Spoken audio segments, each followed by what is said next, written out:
Pastures says, be safe.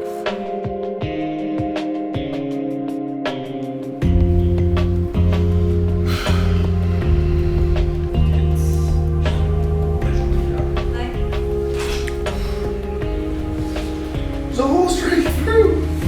Oh, that's disgusting. Oh, get a ring, pierce it.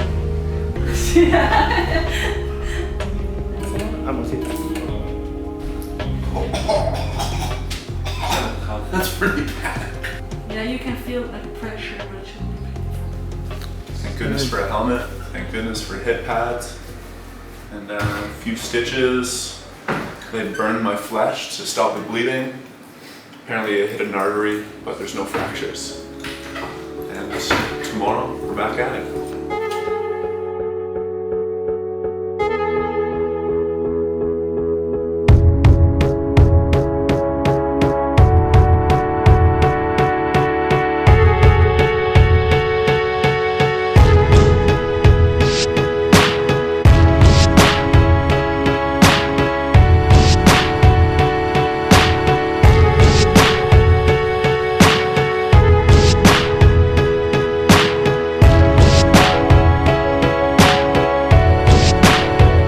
One of the big parts of the racing scene is obviously, and the whole downhill skating culture, is the wheels you ride.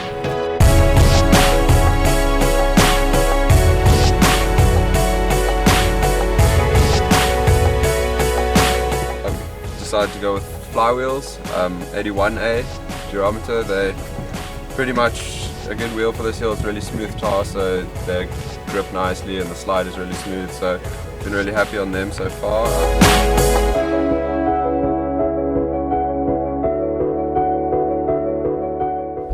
For the rain yesterday, I went and cut some grooves in because I didn't bring rain wheels, but it seemed to work. The track here is quite grippy, so it's good.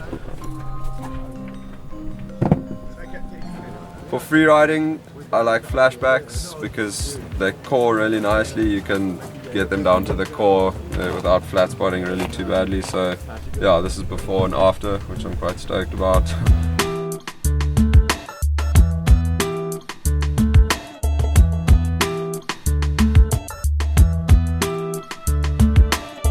But then every wheel company is different.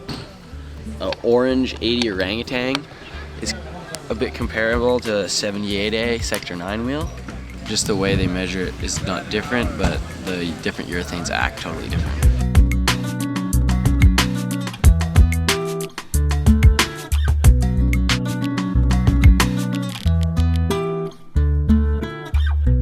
Otang wheels, that's a big help. They drift so well and they grip up.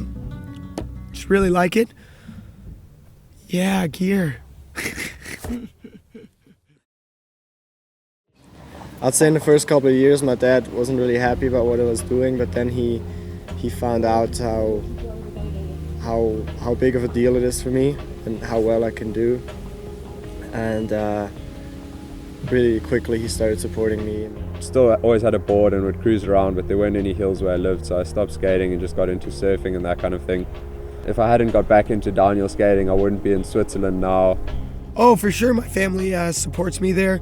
They're pretty happy I'm out skating, and they were excited to hear I was coming out on the World Cup tour. Well, I figure there's two paths I can go down. One would be trying to get a job in the industry, and the second would be like trying to go back to school. So I was working in post office, but I quit my job to have a new job. And if I not be a skateboarder, I probably will be a snowboarder or a skier or a downhill mountain biker. I don't know, but something downhill because I don't like running, you know.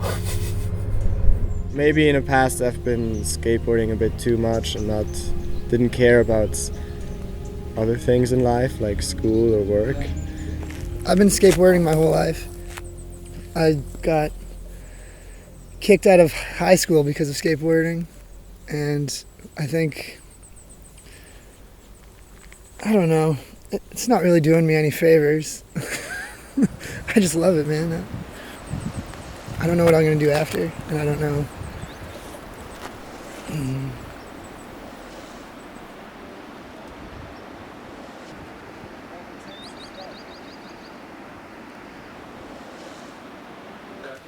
Cool spot.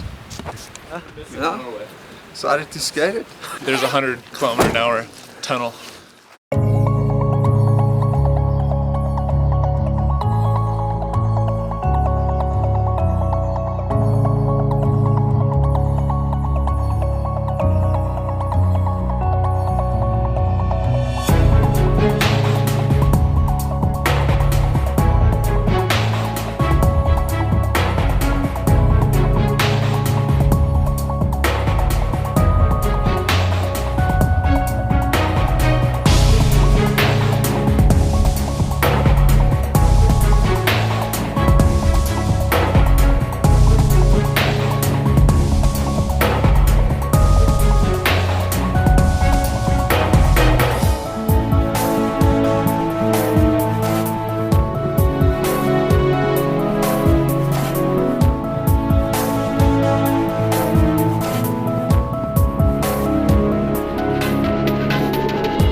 Ben told me that the tunnel you can't air brake and you can't slow down, and then there's a corner straight out of it, so I was like super scared for that because he said it's a left or so.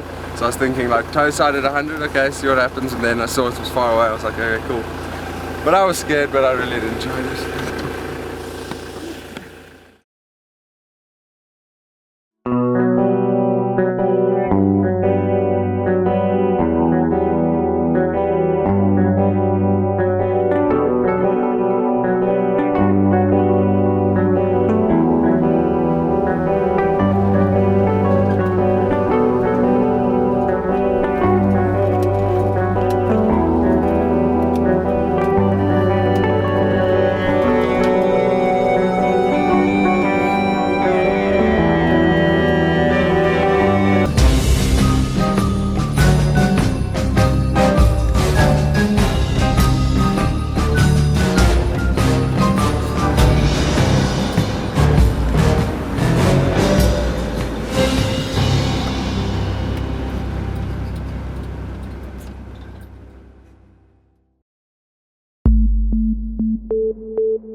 Well, you have to have a solid board. Like if your board's all flexy and flimsy and stuff, no matter what else you're riding, it's not going to feel that great if you start to go super fast. The people at Quebec luckily helped me build a new board, and it's a shorter wheelbase drop board. There's less drop, so it's quite a bit stickier in the corners. The full bag at least has some 3D concave in it. You can see on the side the concave itself raises up to allow a pressure point so you know where the tail of your board is. There's just grip tape. This stuff's super gnarly. If you're a street skateboarder, you don't want a whole lot of grip on your board, but in longboarding it's totally different where you want as much grip onto your board as possible because you're really forcing a lot of weight sideways and having to react to the amount of grip that your wheels give you. As well, some more extra vicious underneath to allow for more shape, to know exactly where the end of my board is and give a little kicktail for some fun. I try to know a lot of what's going on with my equipment. I have adjustable base plates on my trucks and hardly anyone has that, and I actually adjust them like by 3 degrees and I think it makes a difference.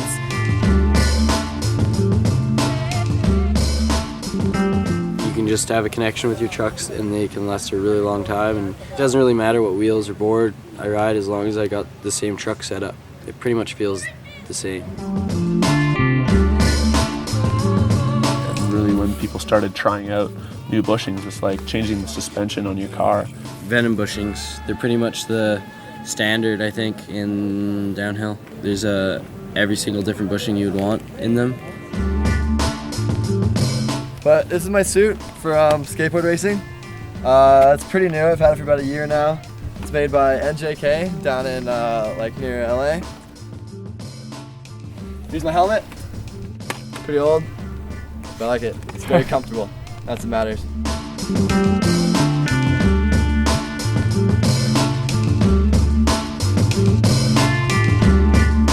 Say something about the helmet and leathers. Something? Helmet, Something. leathers. Ah, good. Thanks, we're done. Let's go. Sweet. And cut!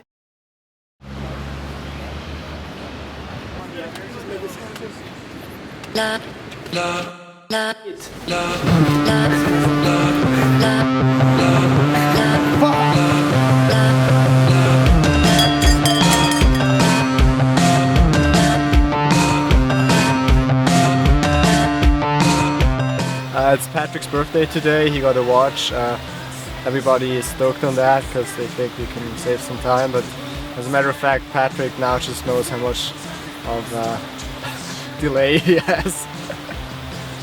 Probably. He's like, oh, I'm an hour past P-Swiss.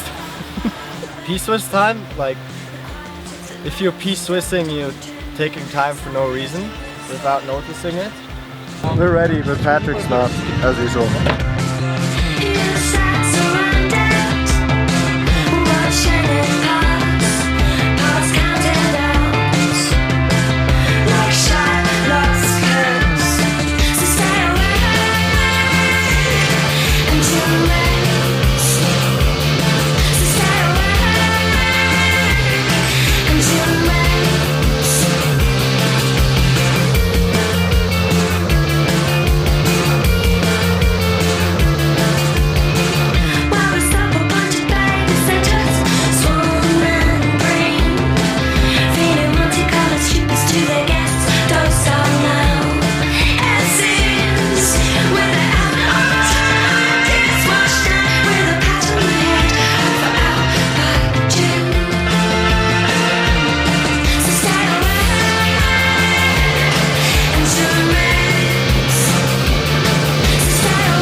Flying into that hairpin, like with a camera car there, and a car coming in the outside lane at like 50 miles an hour, well, shut the fuck up.